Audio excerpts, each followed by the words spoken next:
Today we'll look at how hair texture is used as a form of racial discrimination. Hello good people, my name is Janice, your host here at Dignity, Human Rights and Daily Life. Thank you for stopping by. If you're new here, welcome. After watching this video, I invite you to check out this playlist and please consider subscribing.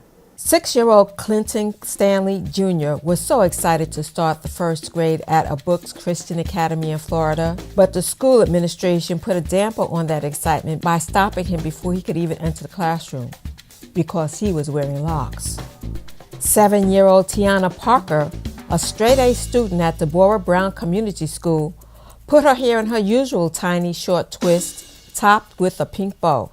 The school decided that she would have to change her hair or be forced to enroll elsewhere.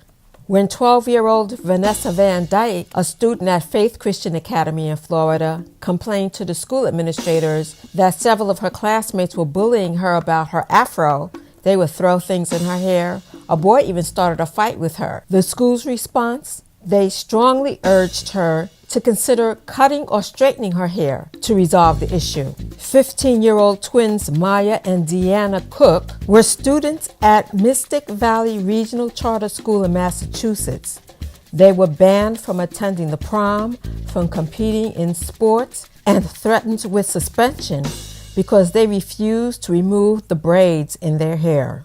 16-year-old Andrew Johnson, a high school student and wrestler from New Jersey, was given an ultimatum by a referee with a history of making racial slurs to either cut off his locks or forfeit the match. In the past, he had never been harassed for competing in his locks. Afro-textured hair is the natural hair texture of certain populations in Africa, the African diaspora, Oceania, and in some parts of South and Southeast Asia. Here is a chart of the different types of Afro-textured hair. Compared to straight or wavy or curly hair, Afro-textured hair appears denser. Discrimination based on hair texture is a form of social injustice found worldwide that targets Black people, specifically Black people who have Afro-textured hair that has not been chemically straightened.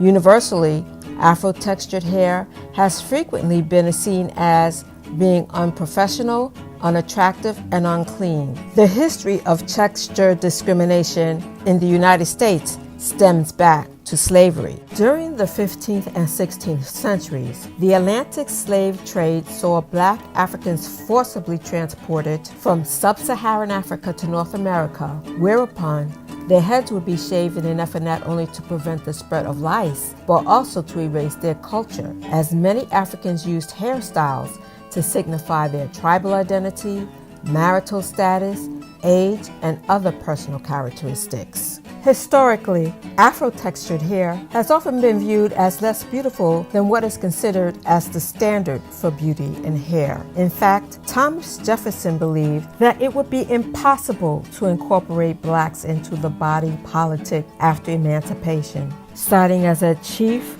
physical difference the absence of long, flowing hair. Derogatory terms used to describe Afro-textured hair in his day, and even today, nappy and bushy.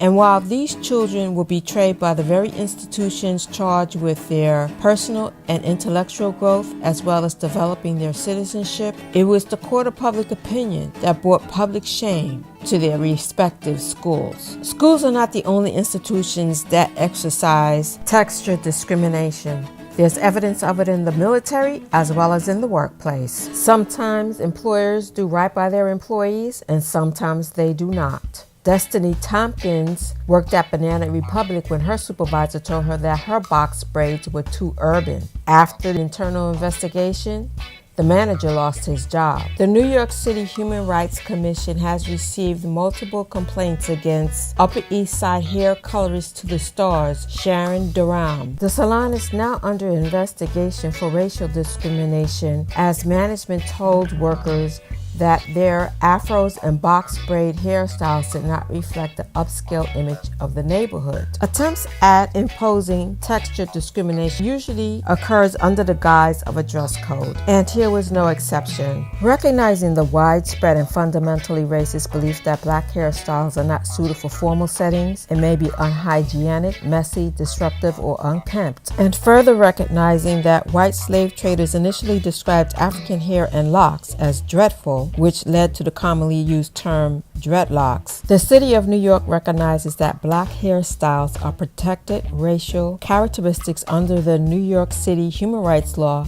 because they are an inherent part of black identity.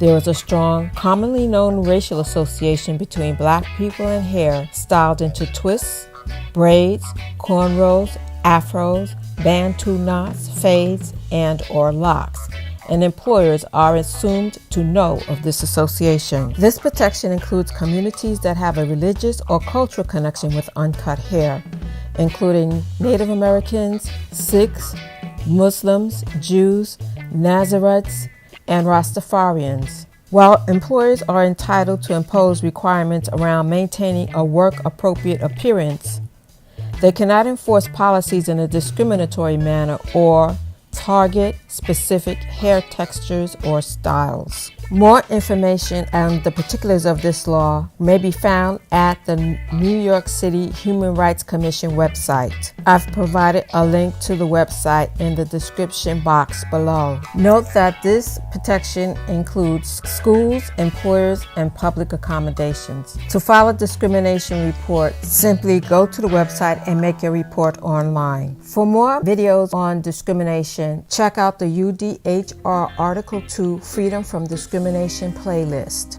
Mark hashtag Team Dignity in the comments, like, share, subscribe if you haven't already, and in the meantime, be well and remember to live your life with dignity. Bye-bye.